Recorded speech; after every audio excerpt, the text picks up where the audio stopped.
What's going on, everyone? Welcome to your second 3ds Max tutorial, and in this tutorial I'm going to show you guys how to work with a viewport and how to view your objects effectively. So I know I didn't teach you guys how to create objects or anything, but we're going to need one for this tutorial. So in the next couple tutorials I'm going to show you guys how to create objects, but since we need a quick one for this tutorial, just follow along.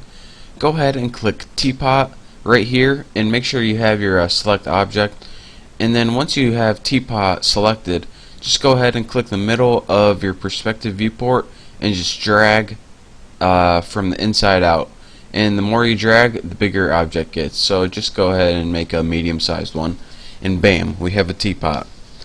So that's your one quick tutorial on how to create an object, and that's all you get for now. If you want more, you have to watch later. This tutorial isn't about creating objects, it's about viewports. So let's get to viewports.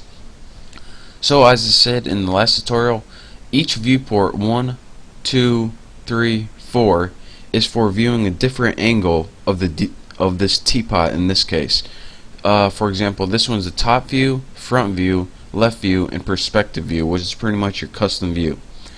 And you have this little thing, and this is called a view cube in the upper right hand corner.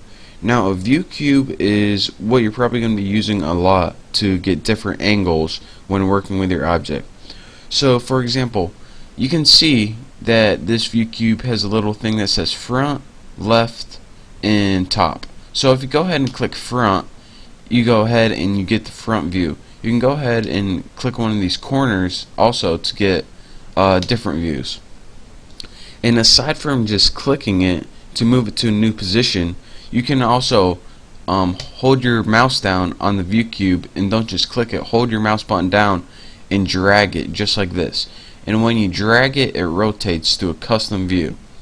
And if you just want to rotate it and you don't want to go up or down or anything, you can go ahead and click this little circle right here, and when you scroll your mouse up and down, or left and right, it doesn't really matter, then it changes views and it only rotates it.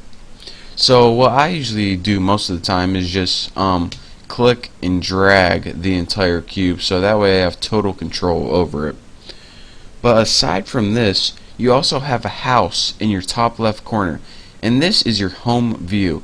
So go ahead and click this house right here, right next to your viewport, and this always brings you back to home. So if you're working with a weird view, like something modeling it down here, you can go ahead and click that house and it will bring you back to default. So this is called your home state, and it is pretty much your default view.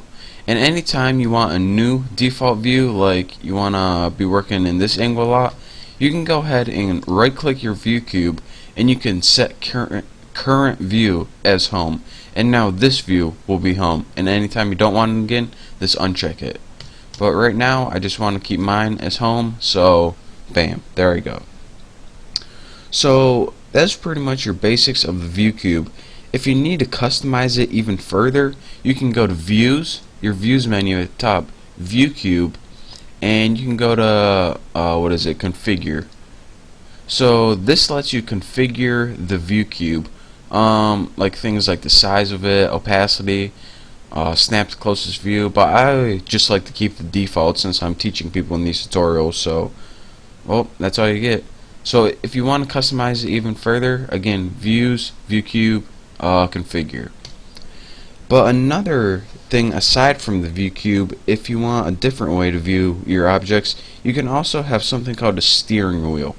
Now in order to get to the steering wheel, you can either go to view, steering wheel, and toggle steering wheels, and then that brings up this thing, which is a steering wheel. I'm going to close out of this real quick. The easier way to get to this is to hold down the shift key if you're working with a PC and press W. And this also brings up the steering wheel. You just don't have to go through the menus first. Again, that's shift and press W.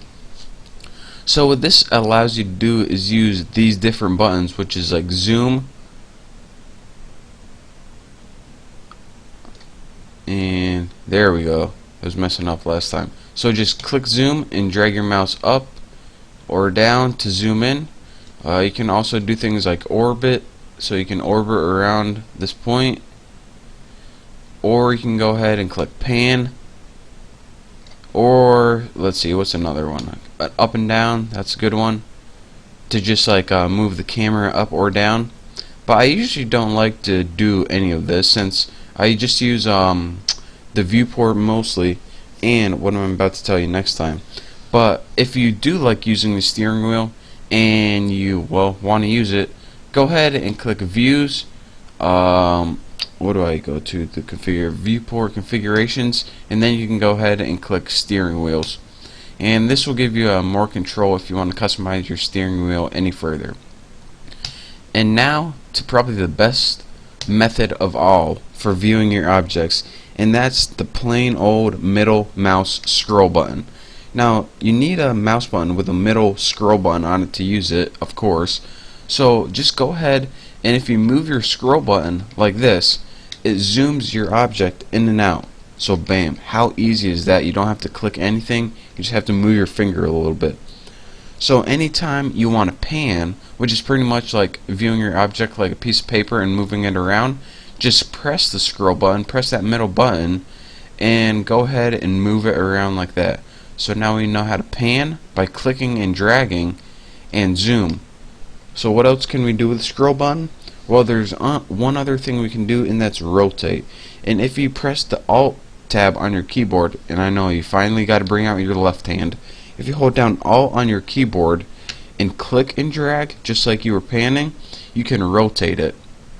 So just with the mouse button, this is probably the easiest and laziest way, and that's why I use it. You could zoom it by rolling it, you can pan it by clicking and dragging, and if you Alt and try to click and drag, it rotates it. So how easy and awesome is that? So that is your real quick tutorial on how do you get different views using the viewport and steering wheel, and most effectively your mouse button. That's probably one I'm going to be doing most often, but sometimes, you know, I like to use this viewport just to toggle on and off. But anyways, that's your real quick tutorial on how to get different views. Thank you guys for watching. Don't forget to subscribe, and definitely don't forget to check out my next tutorial. So thank you, and I'll see you then.